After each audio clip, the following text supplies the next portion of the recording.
નમસ્કાર મિત્રો, આજે 7મી એપ્રિલ 2026નો દિવસ અને મારો આ વિડીયો હર્ષ સંઘવી સુધી પહોંચાડવાની હું તમને બધાને વિનંતી કરું છું. આજે હર્ષ સંઘવીએ અને એની ગુલામી અને દલાલી કરતા કેટલાક પોલીસ અધિકારીઓએ હદ વટાવી છે. બેશરમી અને કહેવાય ને કે ક્રૂરતાની હદ વટાવી ગયા છે. છેલ્લા 1 મહિનાથી હર્ષ સંઘવી પોતે પોતાની જાતને 30 માર ખા સમજે છે. કંઈ વાંધો નહીં, ઘણા 30 માર ખા આ દેશે જોયા છે, અમે જોયા છે, અને સમય સાથે હાલના 30 માર ખાની પણ વ્યવસ્થા થઈ જાય જનતા દ્વારા. આજે એવું થયું કે સવારમાં મારા ઘરે પોલીસવાળા મોકલ્યા હર્ષ સંઘવીએ. હું તો અત્યારે અહીંયા વિસાવદર બેઠો છું. જગ જાહેર આખી દુનિયાને ખબર છે. મારો ફોન નંબર આઈબી પાસે છે, મારું લોકેશન આઈબી પાસે છે, મારું બધી વિગતો પોલીસ હંમેશા ટ્રેસ કરે છે અને બધી ખબર છે ગોપાલ ક્યાં છે. તેમ છતાંય હર્ષ સંઘવીએ આજે સવારે મારા ઘરે પોલીસ મોકલી અને મારા મમ્મી એકલા રહે છે, મોટી ઉંમરના વ્યક્તિ છે સુરત, એની સાથે પોલીસે ગેરવર્તન કર્યું છે. પહેલાં તો સીધા મારા ઘરે ગયા, થોડી ઘણી સરખી વાતો કરી, પછી બેફામ વર્તન કર્યું મારા મમ્મી સાથે પોલીસવાળાએ, અને પછી પાછળથી પાછો સારો એવો વિડીયો બનાવી લીધો. મારા ઘરમાં મારા બીજા પરિવારના સભ્યો છે એ બધાને ધમકાવવાનું, દમદાટી કરવાનું કામ હર્ષ સંઘવીએ આજે કરાવ્યું છે. આ એકદમ હલકામાં હલકી કક્ષાનું કૃત્ય છે. હર્ષ સંઘવી ભાઈ, તું ગુજરાતનો ગૃહમંત્રી હોય તો અમે કાંઈ તારાથી ફાટી પડતા નથી.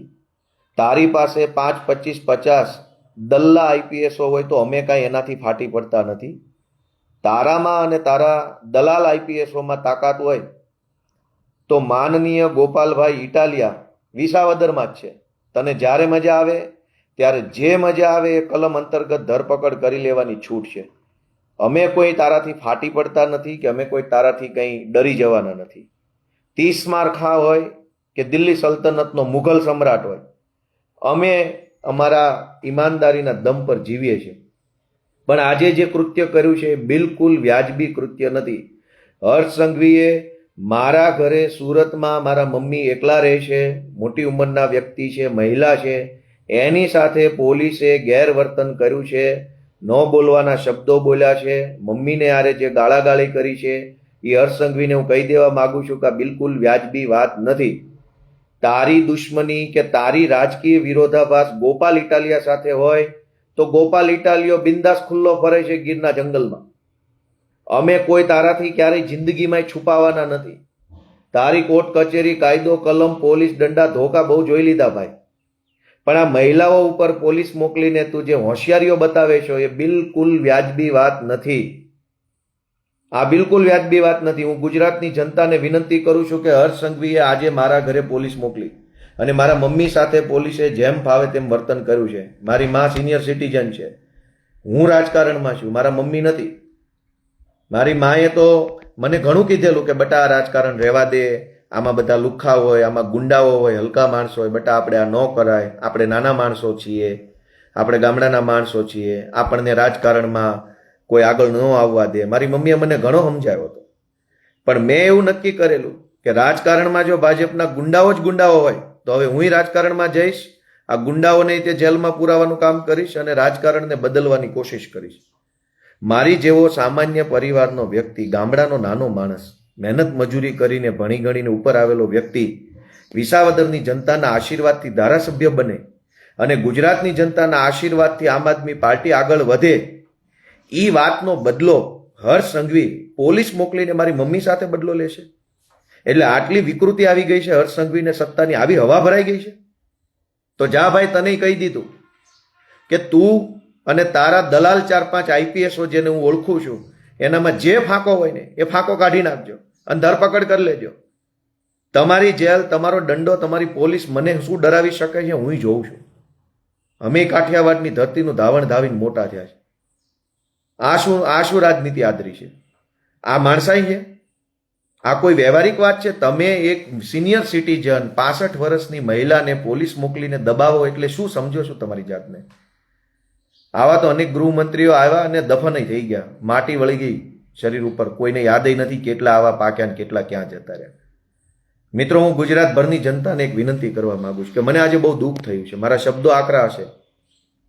હું રાજનીતિમાં આવ્યો, મેં ગુજરાતના લોકોને જાગૃત કરવાનું કામ કર્યું, મેં રાજનીતિક લડાઈ લડવાનો નિર્ણય કર્યો. હું ડર્યો નહીં, ડગ્યો નહીં, પૈસાથી ખરીદાયો નહીં, પોલીસથી ડર્યો નહીં અને લડું છું. એ વાતનો બદલો હર્ષ સંઘવી હવે મારી મમ્મી સાથે લઈ રહ્યો છે, મારા ભાઈ સાથે લઈ રહ્યો છે. આ કેટલું વ્યાજબી છે?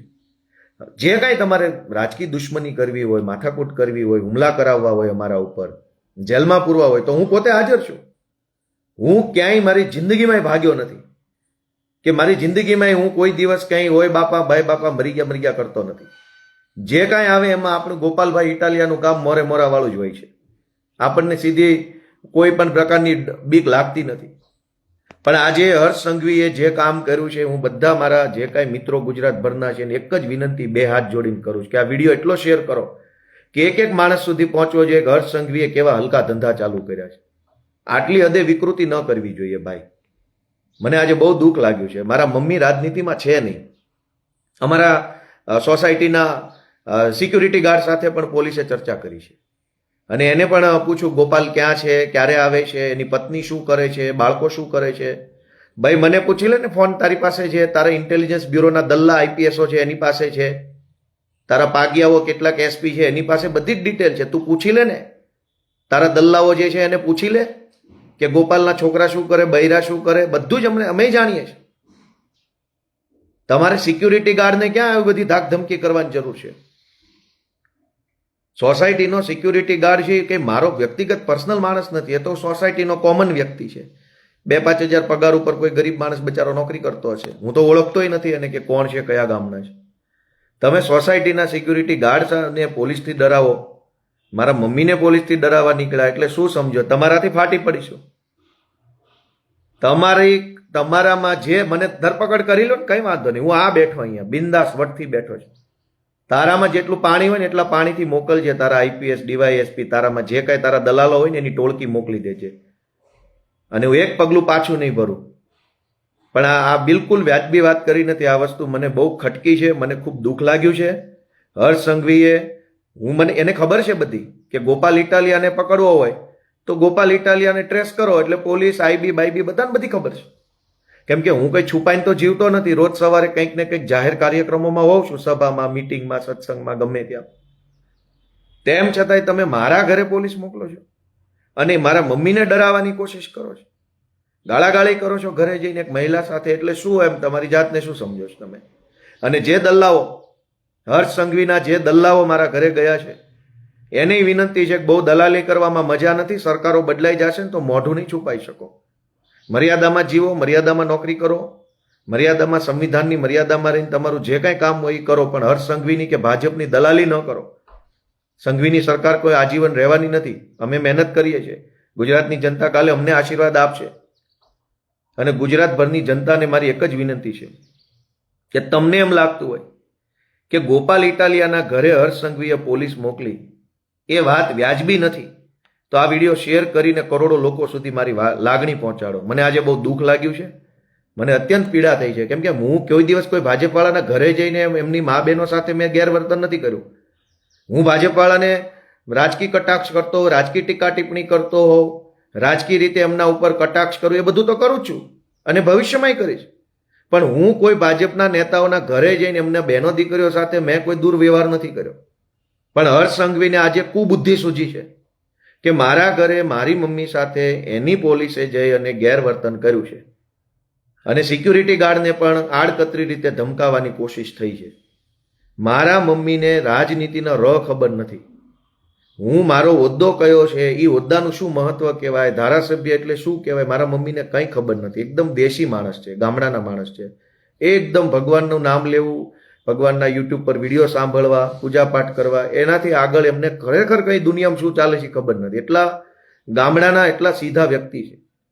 અને તમે ન્યા જઈને તમે એને ક્યાં ગયો ગોપાલ, શું કરે છે, ઘરે આવે છે કે નહીં, કેટલા વાગે આવે, એટલે કેમ ભાઈ? તમારામાં બહુ પાણી હોય, તમે બહુ હવાવાળા હોય, તમારી માએ હૂંઠ ખાઈને જણ્યા હોય, સીધા મને પૂછો ને ક્યાં રહેશો ને શું ખાશો ને હું પીવે છે, હું આપીશ જવાબ તમને. મારી મમ્મીને શું પૂછવાનું ક્યાં ગયો ગોપાલ, મને પૂછો, હું આપીશ તમને. મારી પાસે બધી જ વાતના જવાબ છે. તમારા કાંઈ એસપી ફેસપીથી કે આઈપીએસ બાઈપીએસથી ફાટી પડતા નથી. ઈ જે કાંઈ બે પાંચ દલ્લાઓ હશે એનાથી કોઈ દુનિયા ડરતી હશે. ગોપાલભાઈ ઇટાલિયા ડરતા નથી. મારી એક જ વિનંતી છે ગુજરાતની જનતાને કે આ લોકોએ આ સ્થાનિક સ્વરાજ્યની ચૂંટણીમાં હજારો એફઆઈઆરો કરી નાખી છે અત્યાર સુધીમાં.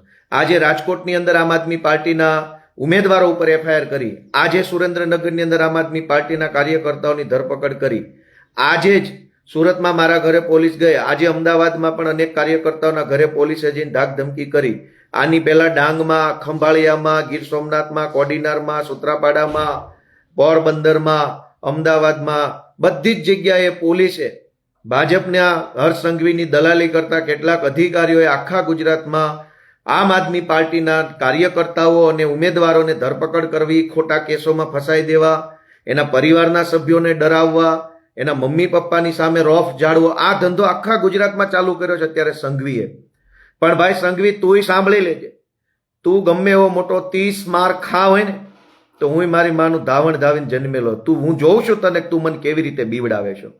અને હવે તું મોકલ, તારે જેને મોકલો એને મોકલ અને મને એરેસ્ટ કરી લે જા. હું જોઉં છું તું એરેસ્ટ ના કર ને તો હું તને કાયર સમજીશ, હવે નમાલો સમજીશ. તું કરી લે મને એરેસ્ટ અને જેલમાં પૂરી દે. ભલે હવે ચૂંટણી રહી ગઈ, ચૂંટણીની જગ્યાએ તું મને ધરપકડ કરી લે અને જેલમાં પૂરી દે, કાળે કોટડીમાં. અને રોકી લે આ ગુજરાતની ક્રાંતિને, રોકી લે આ ગુજરાતની જાગૃતિને. કરોડો લોકો જે ઊભા થયા છે, હિંમત થઈ છે, એને તું રોકી લે ભાઈ, અને મને પૂરી દે તું તમ તારે જેલમાં. આટલી હદે દાદાગીરી વ્યાજબી નથી કોઈ પણ સંજોગોમાં. ગુજરાતની જનતાને એક જ વિનંતી છે કે આ જે તાનાશાહો છે, હર્ષ સંઘવીના નેતૃત્વમાં દલ્લાગીરી કરતા જે કેટલાક અધિકારીઓ છે એને સબક શીખવાડવા માટે આ વખતની ચૂંટણીમાં હું જેલમાં હોઉં કે બહાર હોઉં, પણ એક વખત આ લોકોને સબક શીખવાડો એવી મારી ગુજરાતભરના લોકોને વિનંતી છે. જય જય ગરવી ગુજરાત.